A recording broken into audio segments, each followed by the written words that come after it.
Welcome back to the deep dive.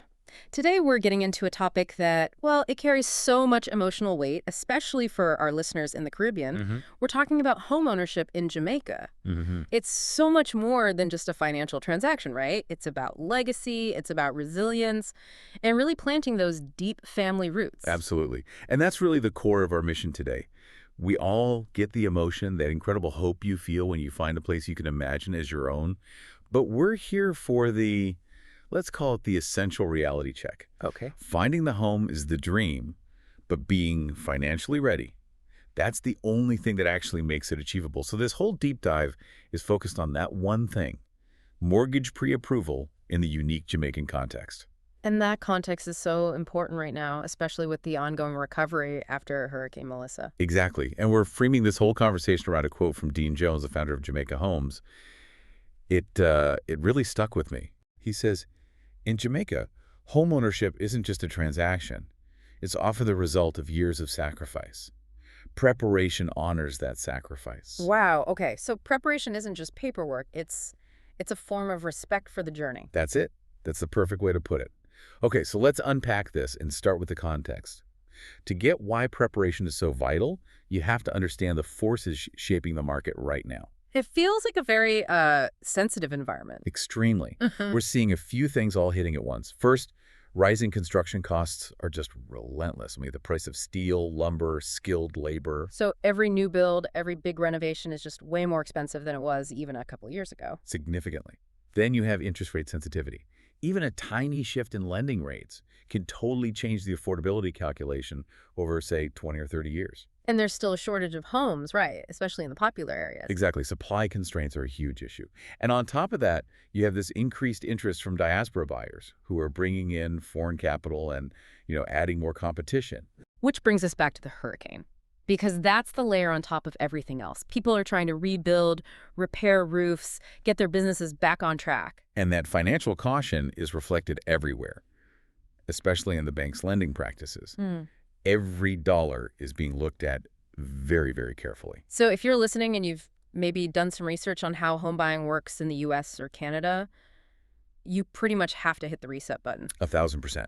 You have to. The Jamaican pre-approval process is just fundamentally different. It's not one of those automated credit score-driven systems. Right, where you can get a letter in an hour. Yeah, that's not what this is. In Jamaica, the pre-assessment is a much more serious financial review. It's a sober reality check that's really designed to protect both the bank and you, the buyer. So it's not just a quick number crunch. What exactly are they looking at? They're building a full economic portrait of you, a 360-degree view. They're looking at your income, of course, local or overseas. They dig into your employment stability or, if you're self-employed, the consistency of your business earnings. And all your existing debts, I assume? Car loans, student loans? Meticulously. They review everything to calculate your true debt-to-income ratio. And, of course, your savings, your deposit strength. That's foundational. Okay, but you mentioned something before. A technical detail that gets overlooked. Currency exposure. What's that about? Ah, yes. This is so important, especially for diaspora buyers. It's all about risk. If your income is in, say, U.S. dollars or British pounds, the Bank of Jamaica knows that the exchange rate can fluctuate. So the amount of Jamaican dollars your salary is worth can change from month to month? Precisely. So to protect against that risk, they often apply what's called a discount rate. They might only qualify you based on, say, 80 or 90% of your foreign income. Wow. So you might think you can afford a certain amount, but the bank's calculation is actually much more conservative. And that is vital information to have right at the start. So this whole deeper view, this 360-degree look, it really just boils down to answering one single question. Which is? Based on who you are today, not who you hope to be next year, what can you responsibly afford? And getting that answer, as sobering as it might be, is the first step toward freedom in your search. That brings us right to the strategic power of this. It sounds like a lot of work up front, but it gives you a massive advantage. Oh, a huge one. Oh, yeah. It gives you three things that completely change how you hunt for a house. Let's start with the psychological shift. You mean clarity? Exactly. Psychological clarity. Think about the emotional roller coaster of falling in love with a property. You see your whole life there, and then you go to the bank. Only to find out you're $5 million short. The heartbreak It's Yeah. draining, it wastes time. Pre-approval just wipes that whole scenario off the table. It focuses your search instantly. So it saves you emotional energy. And I guess that leads to the second advantage, which is credibility. Yes. When you walk in with a formal letter from a bank, you are immediately seen as a serious buyer. You're not just kicking tires. Your offer carries real weight. In a competitive market, I imagine that could be the thing that makes your offer stand out. It's often the tiebreaker. Yeah. And that brings us to the third piece of the puzzle. Control. Control? How so? When you know your financial ceiling, you negotiate from a position of strength. You're less likely to panic or get swept up in a bidding war and overextend yourself. You move with purpose because you know your boundaries. It's interesting. The sources point out this sort of unspoken truth, that agents and sellers can spot the difference between someone who's just browsing and someone who's ready to act. Oh, they can tell in a second. A prepared buyer asks different questions. They're asking about closing timelines and title clearance, not just about the kitchen countertops. Right. The analogy they used was so vivid. House hunting without that clarity is like window shopping with your heart and leaving your wallet at home. I like that. It's all excitement, zero ability to execute. Exactly. Pre-approval gives you the wallet and the roadmap. Okay, but that roadmap needs a big warning label, right? Especially for anyone used to overseas markets. You have to adjust your expectations. Yes, this is so critical. Let's talk about the 4 key areas where the Jamaican process is just different. And the first one is the one that causes the most stress. Timelines. Slower timelines. Much slower. And you need to adjust your mindset. Yeah. It's not just bureaucracy for the sake of it. The process involves manual checks, committee reviews, legal coordination. Wait, if I'm a super qualified buyer, pre-assessed and everything, why does it still take so long? It feels frustrating. It is frustrating, I get it. Yeah. But it goes back to due diligence. The bank is doing its duty to make sure the property's legal status is perfect, the valuation is spot on, and your stability is confirmed. It's not delay, it's meticulousness. So reframing it as due diligence, not delay, that helps. Okay, what's the second big difference? Valuations matter more. This is a huge pitfall. In Jamaica, banks lend based on an independent valuation of the property, not just the sale price you agreed on.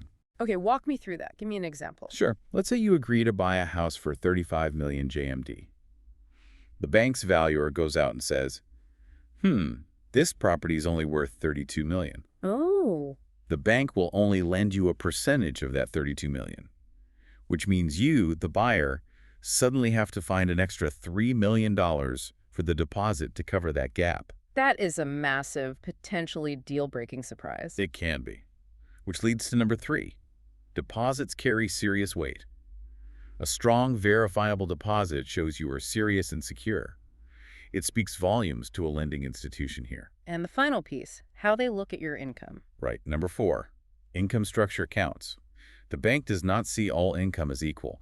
A salaried employee is different from a contractor, who's different from someone earning in a foreign currency. Yeah. Trying to figure that out after you make an offer is just asking for disappointment. Which really drives home that Dean Jones quote again. The bank doesn't buy your dream, they finance your discipline. That's it. That upfront work is the discipline. Now, we have to tackle a common fear people have. That getting pre-approved somehow locks you in. Exactly. That you've put yourself in a cage. People worry they have to buy immediately. So what's the reality? How flexible is it? It's designed to give you freedom, not take it away. A pre-approval is typically valid for 60 to 90 days. And critically, if your situation is stable, you can usually get it refreshed or renewed. It doesn't force you to buy anything. But it protects you. It protects you. Yeah. The bank is obligated to honor the terms they offered you during that window, shielding you from any sudden market shifts. It's protection, not a prison. And that idea of protection, of stability, it feels so much more important when you put it back in the context of rebuilding after Hurricane Melissa. It really does. This is about building genuine, durable stability. Like Jones says, stability isn't luxury, it's protection. You're not just buying a house, you're securing a foundation that can withstand life's next storm, whatever that may be. And this whole process, this need for readiness, it's even more critical for our diaspora listeners buying from overseas. Amplified. It is amplified for all the reasons we've touched on. Yeah. First, the currency fluctuation risk is real. Their affordability can literally change overnight. They need that buffer. They do. Second, verifying that overseas income is a complex, time-consuming process for Jamaican banks. They have to deal with foreign tax systems, different payroll documents. And just simple logistics, time zones. Yes. A simple request for a signature can cause a 24-hour delay, and in a fast-moving market, that can cost you the house. So when you add up the legal steps, the valuation, everything else, that upfront financial assessment becomes the only logical starting point. It aligns everyone, the buyer, the bank, the lawyer, the agent, before the search even begins. It prevents massive cross-continental headaches. It is the absolute highest form of preparation for an international deal. So wrapping this all up, what's the core takeaway for you, the listener? For me, it's that planning isn't hesitation, it's strategy. That's it. Confident buyers move prepared, not just fast. Pre-approval grounds you in reality. It doesn't box you in. It's the discipline that honors the dream. As we close out, we want to leave you with one final provocative question. A question every potential buyer should be asking themselves right now. Ask yourself this. If the absolute right property appeared tomorrow, the perfect house, the perfect location, could I act on it calmly and confidently with all my financing ready to go? That knowledge, that strategic readiness, that's the real gift of pre-approval. Thank you for joining us on the Deep Dive.